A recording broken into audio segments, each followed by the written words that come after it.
I'm going to show you a video right now, and it's made the rounds on social media, Instagram, Facebook, things like that. Maybe you've seen it, maybe you haven't.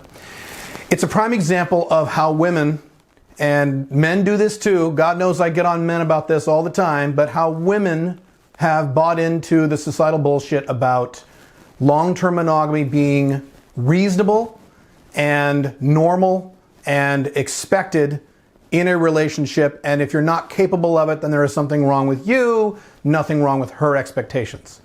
Let me show you what I mean.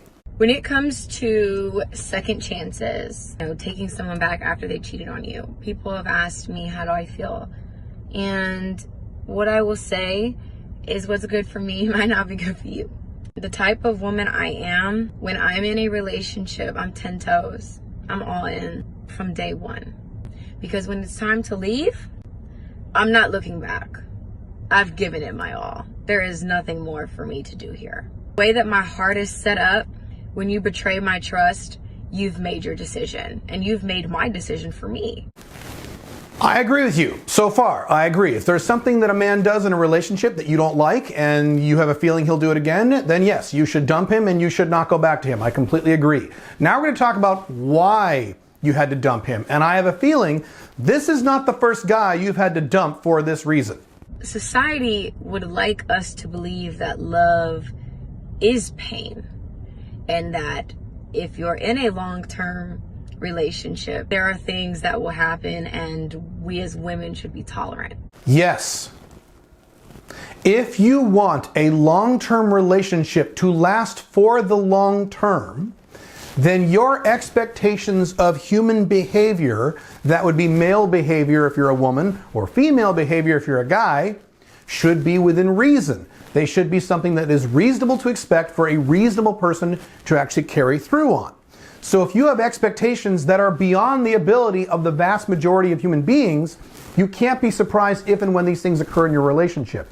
And if you're going to say to the world, I will end the relationship as soon as a man does something that I find inappropriate, even though just about any guy I would date would have the same problem, then you are doomed to live a life of long-term, short-term relationships. Relationship breakup, relationship breakup, relationship breakup. Marriage, divorce, relationship breakup, relationship breakup. That's the only option you have if you demand unreasonable behaviors from other human beings in long-term relationships. Now, if all you want are short-term relationships, then great.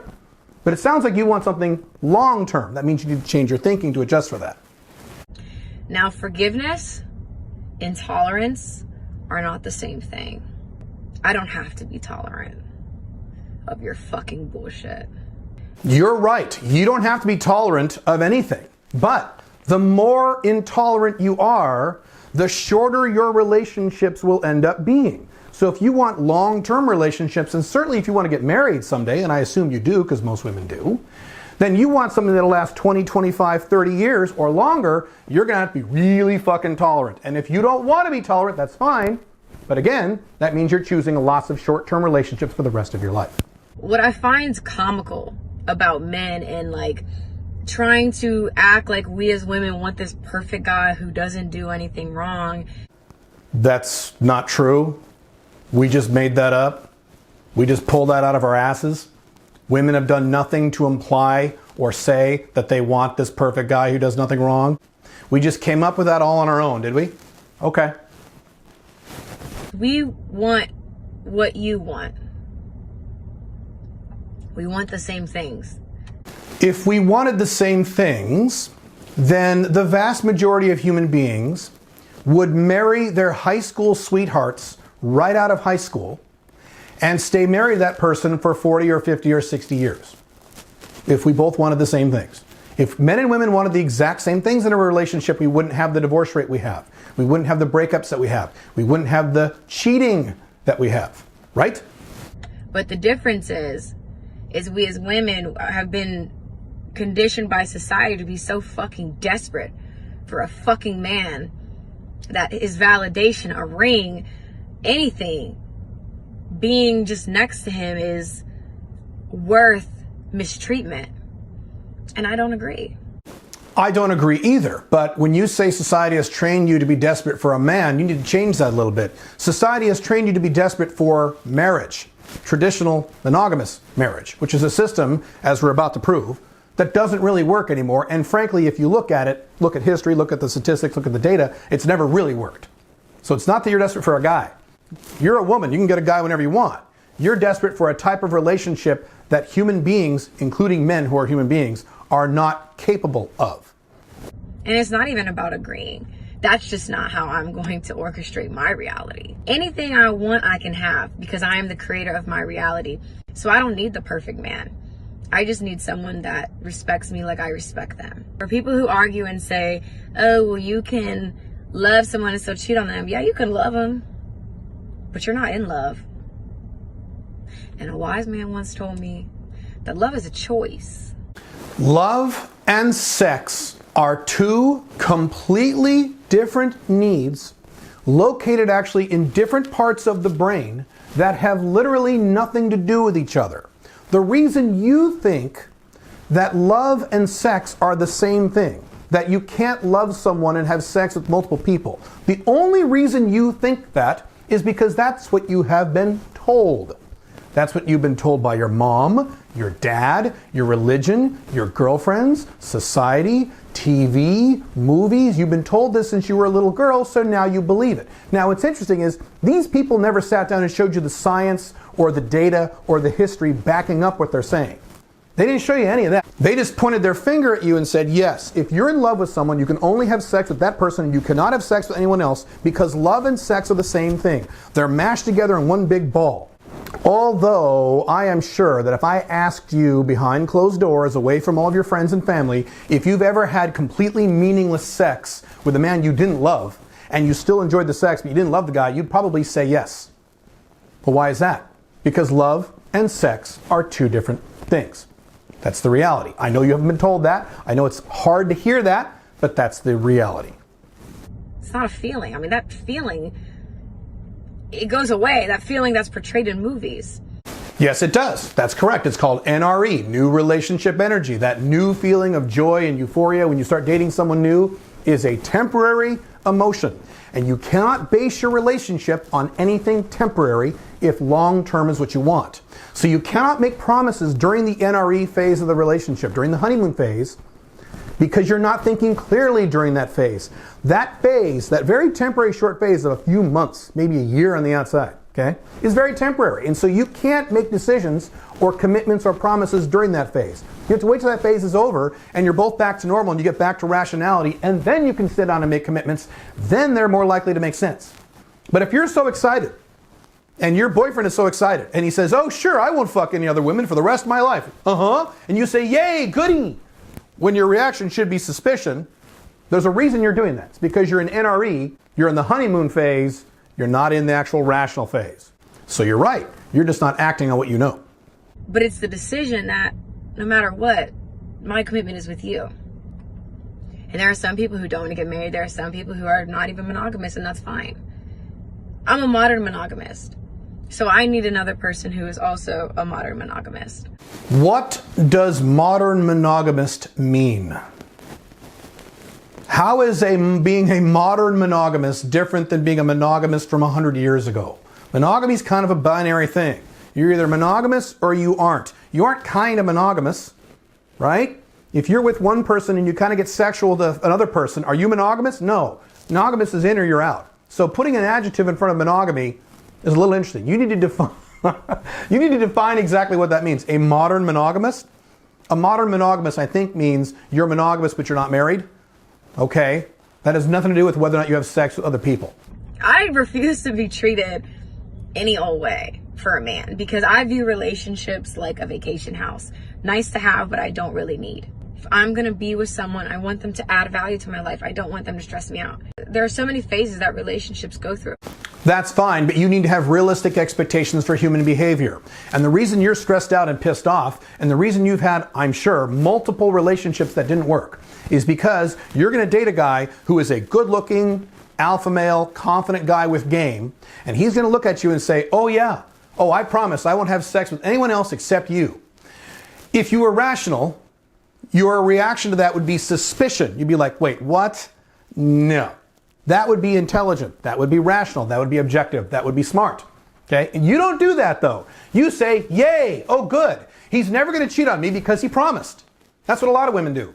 And then when he cheats, not if, but when he finally cheats, because he's a man, and that is what he is biologically wired to do, particularly if he is good looking, particularly if he is a confident guy, particularly if he's masculine, particularly if he has a higher income, then you're going to react with shock. But whose fault is that? It's not his. He's doing what he's wired to do. Now, he shouldn't lie. I agree with that. I've been telling men for over 10 years, you should not lie to women and you should not cheat on women. I have never cheated on a woman in my entire life. Not once, because I'm not dumb enough to promise monogamy, because I'm objective and I'm realistic. You are not. And nobody wants anything perfect. People just want someone who's honest, someone who respects them. If you want a good-looking, masculine, confident, alpha male type guy, which I'm pretty sure you do, who will never, ever, ever get sexual with any other woman for the rest of his life, just you, then you do want something perfect. You want something that only exists in a Disney fairy tale in your own brain. That does not exist in the real world. And the longer you keep clinging to this fantasy, the harder it's going to be for you. You're going to go through breakup after breakup after breakup after divorce after breakup until maybe finally in your 50s, when you're not beautiful anymore, maybe you'll surrender to the fact that men are wired to do certain things, just like women are wired to do certain things, and to expect something different is stupid. And I will not be pressured into believing that love is supposed to hurt. Oh, well, if you're going to date this type of guy or any guy in general, be prepared to be cheated on. Well, I'm prepared to leave and I'm on go. I don't have to sit there and take this. Then you will be leaving men for the rest of your life. I'm not making a joke. I'm not exaggerating. If that is your belief, that I will never tolerate cheating from these masculine alpha males, then you will never, ever, ever have a long-term satisfying relationship or marriage for the rest of your life. You have several other options. You're not going to like any of these, but the other options are you hook up with a guy who can't get laid. You hook up with an extreme pussy beta male who you won't be very attracted to, and the odds are going to be much better that he won't cheat on you. Although even beta males cheat a lot. They're still men, but your odds are much better. Or you can hook up with an alpha male, you can hook up with a good guy, a high SMV guy, a guy who makes more money or what have you, and be tolerant of the fact that he is going to hook up with women on the side and be an adult about it and lay out some ground rules for him instead of reacting with horror and shock when he does something that he is biologically hard-coded in his DNA to do. Because I know that I'm a force by myself. So when people ask me about second chances and should I take this person back, you have to live with whatever decision you make. It's not about what people think you should or shouldn't do. If I decide to leave, I cannot have any regrets. I have to make sure when I'm ready to leave, I'm leaving. And if I'm going to stay, I'm going to do what's necessary to be able to move forward from whatever. Do you see how you are right now? Do you see how you're feeling? Do you feel good? Are you happy? Is this making you happy talking about this stuff? Getting pissed off about leaving men when they cheat on you? Remember that feeling the next time you get into the next relationship with the next good-looking alpha male who promises you that he will never fuck another woman. Remember how you feel right now. Remember the last 2, 3, 4, 5 times men have cheated on you because your expectations were too high. Now let me say this again. Men should not lie to women. Men should not cheat on women. Instead, what men should do is sit down and have a little talk with women, which is what I do, and say, look, I love you. I want to be with you. I don't want to date anyone else. I just want to be with you, and I'm a man. And I'm going to go off and do certain things at certain times, and I'm not going to lie to you about it because I don't need to lie to you because I'm an alpha male 2.0, but I am happy to submit to certain ground rules that make you a little more comfortable, so you'll hate it a little less, but at least that is reasonable. Now you're dating someone who is honest, you're dating someone who is an adult, and your expectations aren't some Disney fantasy fairy tale which will never ever happen. So now your odds of success are much better. They're still not 100%, they're not perfect. It could still fail, sure. But your odds of success are way better than expecting men to act like angels. I would not disrespect someone that I love. Oh, you're not a rider. Oh, you don't really care about me. You just ready to up and leave whenever. Yeah. That's good. You should leave. I said that earlier. Great. Leave. Just remember, you're going to do a lot of leaving for the rest of your life. If you ask any man, if a woman were to cheat on you that you were with, what would you do? All of them say leave. They're lying. Men will put up with all kinds of crap. Statistically speaking, women leave men. Okay? 3/4 of all girlfriend-boyfriend relationships are ended by the woman. 70 to 80% of all divorces are initiated by the woman. So yeah, unfortunately, I know men say, oh, I dumped that bitch, that they're wrong. They'll just get really, really mad and put up with it. They don't want her to leave. So they're lying. Very few stay. But we as women, it's almost like if we don't stay, we don't love them. No, it's not that you don't love them. It's that you have unreasonable expectations for human behavior. It's not that I don't love you.